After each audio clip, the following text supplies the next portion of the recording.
ನಾದಮಯ. ಕಲೆ ಮನುಷ್ಯನಲ್ಲಿದ್ದಾಗ ಮತ್ತು ಆತ ಅದನ್ನು ಗೌರವಿಸಿದಾಗ ಆ ಕಲೆಯು ಅವನನ್ನು ದೇವರನ್ನಾಗಿ ಮಾಡುತ್ತದೆ. ಇದು ಕರ್ನಾಟಕದ ಸುಪ್ರಸಿದ್ಧ ನಟ ಡಾ. ರಾಜ್ಕುಮಾರ್ ಅವರ ಕಥೆ. ಕರ್ನಾಟಕ ರತ್ನ, ದಾದಾ ಸಾಹೇಬ್ ಫಾಲ್ಕೆ ಮತ್ತು ಪದ್ಮಭೂಷಣದಂತಹ ದೊಡ್ಡ ಗೌರವಗಳ ಹಿಂದೆ ಅವರ ಹೃದಯ ಸ್ಪರ್ಶಿ ಕಥೆ ಇದೆ. ಅವರ ತಂದೆ ಪುಟ್ಟಸ್ವಾಮಯ್ಯನವರು ರಂಗಭೂಮಿ ಕಲಾವಿದರಾಗಿದ್ದರು. ಆದ್ದರಿಂದ ಅವರಿಗೆ ಬಾಲ್ಯದಿಂದಲೇ ಅಭಿನಯದ ಪ್ರಪಂಚದೊಂದಿಗೆ ನಂಟಿತ್ತು. ಅವರ ಮೊದಲ ಸಿನಿಮಾ ಬೇಡರ ಕಣ್ಣಪ್ಪ. ಭಗವಾನ್ ಶಿವನ ಭಕ್ತಿಯನ್ನು ಆಧರಿಸಿದ ಈ ಸಿನಿಮಾ ಎಷ್ಟು ದೊಡ್ಡ ಹಿಟ್ ಆಯಿತೆಂದರೆ ನಿರ್ದೇಶಕರು ಅವರ ಹೆಸರನ್ನು ಮುತ್ತುರಾಜನಿಂದ ರಾಜ್ಕುಮಾರ್ ಎಂದು ಬದಲಾಯಿಸಿದರು. ಇಲ್ಲಿಂದ ಅವರ ಕಥೆ ಪ್ರಾರಂಭವಾಗುತ್ತದೆ.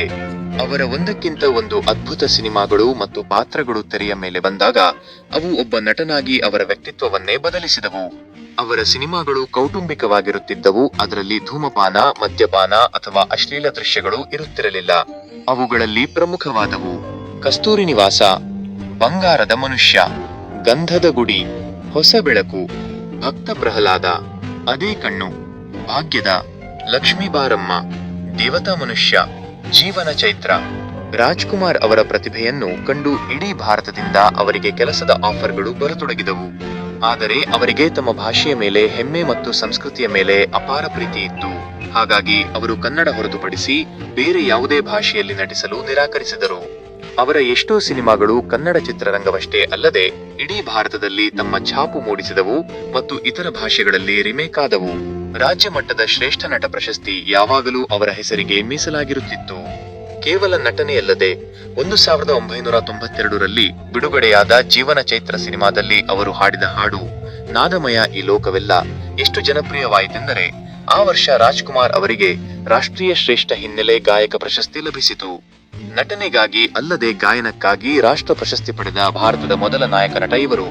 ಆ ಸಮಯದಲ್ಲಿ ಇದು ಇಡೀ ಭಾರತದಲ್ಲಿ ಚರ್ಚೆಯ ವಿಷಯವಾಗಿತ್ತು. ಅವರ ಯಶಸ್ಸು ಅವರ ಕಠಿಣ ಪರಿಶ್ರಮದ ಫಲವಾಗಿತ್ತು. ಒಂದು ವರ್ಷದಲ್ಲಿ ಕೇವಲ 12 ತಿಂಗಳುಗಳಿರುತ್ತವೆ. ಆದರೆ ಹಲವು ಬಾರಿ ಅವರ ಒಂದೇ ವರ್ಷದಲ್ಲಿ 14 ಸಿನಿಮಾಗಳು ಬಿಡುಗಡೆಯಾದ ಉದಾಹರಣೆಗಳಿವೆ.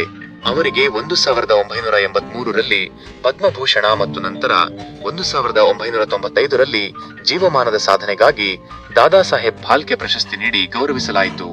ವರ್ಷ 2000ರ ಸುಮಾರಿಗೆ ಒಂದು ಘಟನೆ ಎಲ್ಲರನ್ನೂ ಬೆಚ್ಚಿ ಬೀಳಿಸಿತು. ಕುಖ್ಯಾತ ದರೋಡೆಕೋರ ವೀರಪ್ಪನ್ ಡಾ. ರಾಜ್ಕುಮಾರ್ ಅವರನ್ನು ಅಪಹರಿಸಿದ ವಿಷಯ ತಿಳಿದು ಜನ ಆತಂಕಕ್ಕೊಳಗಾದರು. ಆದರೆ ಸುಮಾರು 108 ದಿನಗಳ ನಂತರ ಅವರು ಬಿಡುಗಡೆಯಾದರು. ಕೆಲವು ವರ್ಷಗಳ ನಂತರ ಅವರ ಆರೋಗ್ಯ ಸ್ವಲ್ಪ ಹದಗೆಡುತ್ತಾ ಬಂತು ಮತ್ತು ಏಪ್ರಿಲ್ 12, 2006ರಂದು ಹೃದಯಾಘಾತದಿಂದ ಅವರು ನಿಧನರಾದರು. ಅವರ ಅಂತಿಮ ವಿದಾಯ ಇಡೀ ಕರ್ನಾಟಕಕ್ಕೆ ಅತ್ಯಂತ ದುಃಖದಾಯಕವಾಗಿತ್ತು.